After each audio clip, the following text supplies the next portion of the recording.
Good evening. My name is Dr. Roger Mitchell Jr. and I'm the Chief Medical Examiner of Washington, D.C.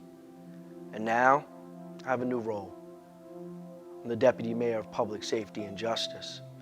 The role as Chief Medical Examiner, I have to perform autopsies on individuals that die from violence. And I've been in this role for the last 6 years.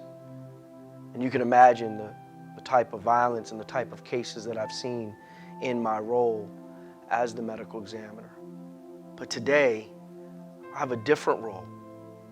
And that role is to prevent violence in the streets of Washington, D.C. At least help to do so. So at the end of the day, my goal is to put the Chief Medical Examiner out of business.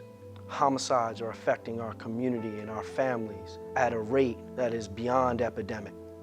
All hope is not lost. There's work that we can do.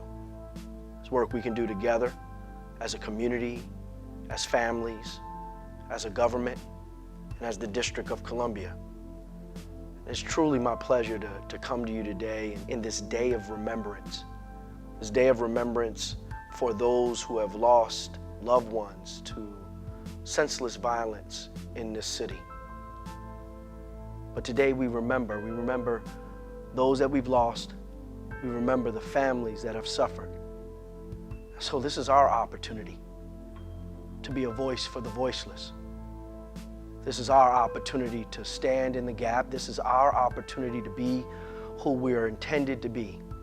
This is our opportunity to serve our community beyond what we're currently doing. So today, call someone, tell them you love them. Call a family and tell them you're thinking about them. Touch and embrace the person next to you, because today we remember the lost ones. We remember the victims and the victors that they've left behind. Thank you for giving me an opportunity to just talk to you for a moment.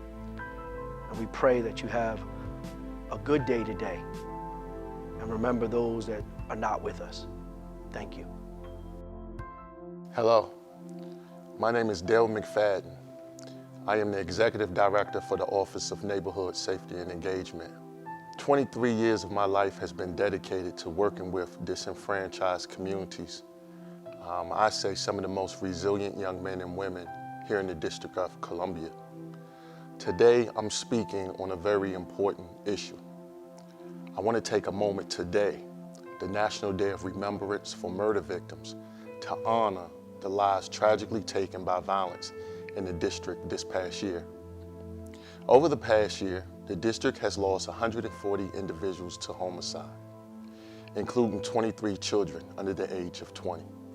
The impact of homicide on the families of murder victims and the violent injury on survivors is profound, complex, and long-lasting.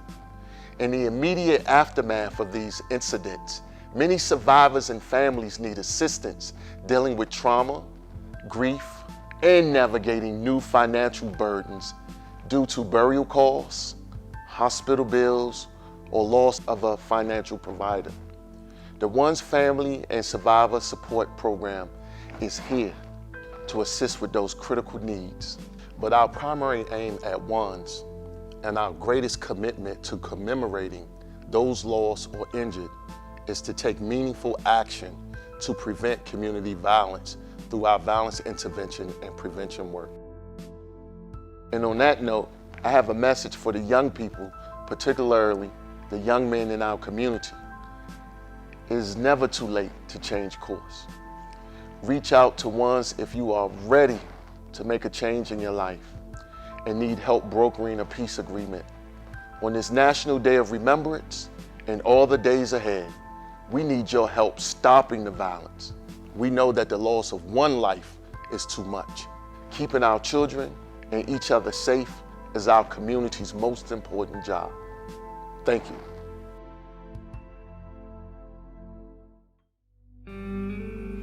My name is Rodney Brooks, and I'm an outreach specialist with the Office of Neighborhood Safety and Engagement, Family, Survivor, and Support Team. My colleagues and I are responsible for supporting families and survivors in the immediate aftermath of incidents of violence. We coordinate with over a dozen district government agencies and community-based organizations to connect families and survivors to the resources and services they need. I have a shared experience with the families I serve, in as much as I have lost a son to a homicide in Washington, D.C. in 1999. I know what it's like to experience the grief of loss and have to manage all the emotions, the mental anguish, and the physical ailments that are sometimes caused by the trauma of such a tragic event. I can empathize with having to support other family members through a tragedy such as this and making those final arrangements that may or may not bring closure. I pray that no family would have to ever experience anything like this. However, I consider it a blessing that I'm able to support and assist the families that we serve with the Family and Survivor Support Team. My message to families is that the Office of Neighborhood Safety and Engagement is here to support you on your journey to access justice and supportive healing services. Bless up.